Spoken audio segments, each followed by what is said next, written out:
Hello 7th class students, एक video में एक सवाल। तो यहाँ पे मैं अभिषेक कुमार आप लोगों का करता हूँ स्वागत मैग्नेट ब्रेन्स के प्लेटफॉर्म पे। तो चलिए, ये जो क्वेश्चन आप लोग देख रहे हैं ये 2 मार्क्स से 3 मार्क्स में चैप्टर फ्रैक्शंस एंड डेसिमल से आपको इंपॉर्टेंट हो सकता है।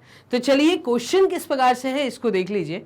एक पेपर की स्ट्रिप है। अब जब मैं पेपर स्ट्रिप की बात करता हूं तो एक लंबे पेपर की बात कर रहा हूं।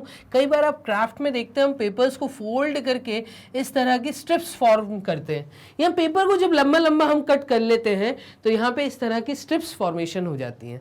तो ये कह रहा है एक पेपर की स्ट्रिप है जिसकी जो लेंथ है वो 7/1/2 मीटर है। क्लियर है? अच्छा, मीटर नहीं सेंटीमीटर दिया है, तो यहां पे ध्यान दीजिएगा, ये वैल्यू हमें सेंटीमीटर में दी है।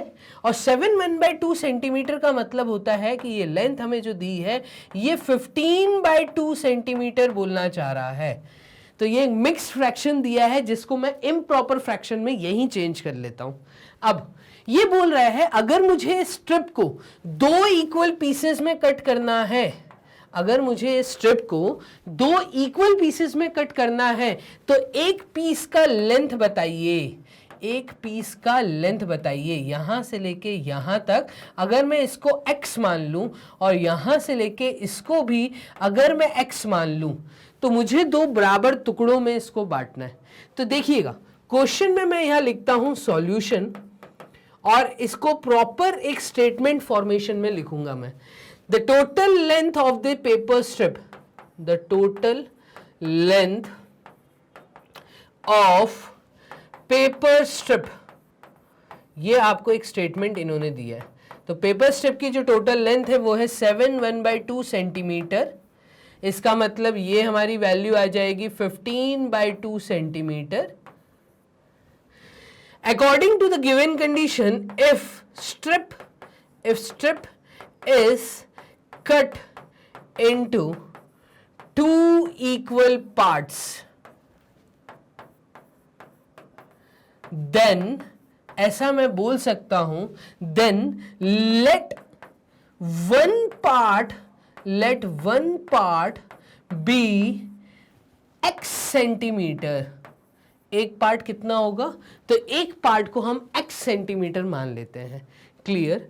अब आप चीजों को समझिएगा कि मुझे अगर length of this x centimetre निकालनी है तो therefore length of x centimetre या length of piece of paper is equals to, तो हम कहेंगे length of the piece of paper, जो ये लेंथ है तो इस पेपर के टुकड़े की जो लेंथ है x, ये कैसे निकलेगी? तो इसको निकालने के लिए हम कहेंगे टोटल लेंथ 15/2। तो हम क्या करेंगे, हम ऐसा लिख देते हैं वर्ड्स में, total length is equals to या डिवाइडेड बाय 2। मैं टोटल लेंथ को, देखिए मैंने 2 टुकड़े करे हैं तो 1 पार्ट का लेंथ अगर मैं यहां लिख दूं, length of 1 part of paper is equals to total length divided by 2। तो यहां पर ये x की वैल्यू जो आएगी ये आ जाएगी 15/2 डिवाइडेड बाय 2। क्लियर है? पूरा यहाँ पे आप लोगों से मैं उम्मीद करता हूँ आपको चीज़ें बहुत अच्छे से समझ आ रही होंगी। तो 15/2 सेंटीमीटर, यहाँ पे 2 टुकड़े आपको मिले तो वो 2 पार्ट्स, ठीक है। अब 15/2 सेंटीमीटर में है ये, और ये जो है ये नंबर ऑफ पार्ट्स हैं, तो 2 इक्वल पार्ट्स हैं और एक x सेंटीमीटर की आपके पास वैल्यू आएगी। तो ये वैल्यू हमारी कितनी निकल के आएगी? ये निकल के आएगी x की वैल्यू 15/2, या आप ऐसा बोल लीजिए कि जब भी एक फ्रैक्शन या कोई 2 फ्रैक्शन डिवीजन में होते हैं तो आप नीचे वाले को सामने लेकर आते हो। तो 15/2 के सामने जब आप 2/1 को लेकर आएंगे तो ये 1/2 बन जाएगा और ये x की वैल्यू आएगी 15/4 सेंटीमीटर। क्लियर है? तो यहां पर जो ये एक टुकड़ा है इसकी लेंथ आएगी 15/4 सेंटीमीटर। लेकिन मैं आपसे अगेन यहां पर कहूंगा कि इस तरीके से आंसर लिखना गलत है। हाफ मार्क्स आपके कट हो जाएंगे। अगर ये 3 मार्क्स का क्वेश्चन है तो टीचर आपको यहां तो सिर्फ 2 या 2.5 मार्क्स देंगी। अब आप रीजन पूछेंगे कि क्यों सर, तो मैं आपको यहां बता दूं क्योंकि क्वेश्चन में मिक्स्ड फ्रैक्शन का यूज हुआ है।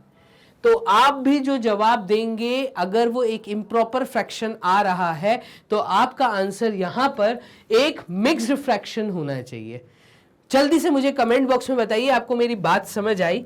तो मैं यहां पे यूज कर लेता हूं रेड पेन और 15 डिवाइडेड बाय 4, तो 15 डिवाइडेड बाय 4, तो 15 को मैं 4 से डिवाइड करूंगा और ये आ जाएगा आपका 4, 3 टाइम्स इज 12, रिमाइंडर बचेगा यहां पर 3 और इस चीज को हम लिख सकते हैं क्या, तो ये हो जाएगा रिमाइंडर ऊपर, डिवाइजर नीचे और क्वोशिएंट सामने।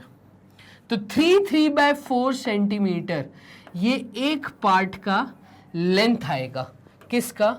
इस वाले एक्स का। क्लियर है? तो आपको कैसे चीजों को करना था सॉल्व, पूरी उम्मीद करता हूं आपको एक एक स्टेप यहां पे अच्छे से समझ आ गई होगी।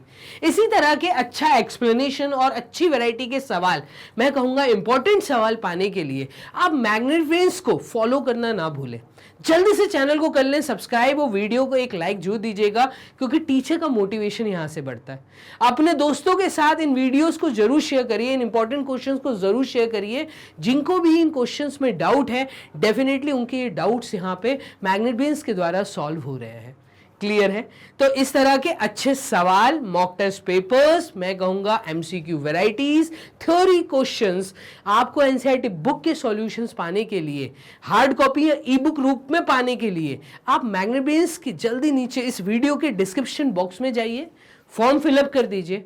मैग्नेट ब्रेन्स की टीम आपके कॉन्टेक्ट में आके आपको ये सारी वीडियोज जो कि आप वॉच कर रहे हैं इन्हीं क्वेश्चंस को और अच्छे तरीके से बुकलेट फॉर्म में आपको प्रोवाइड कर दी जाएंगी।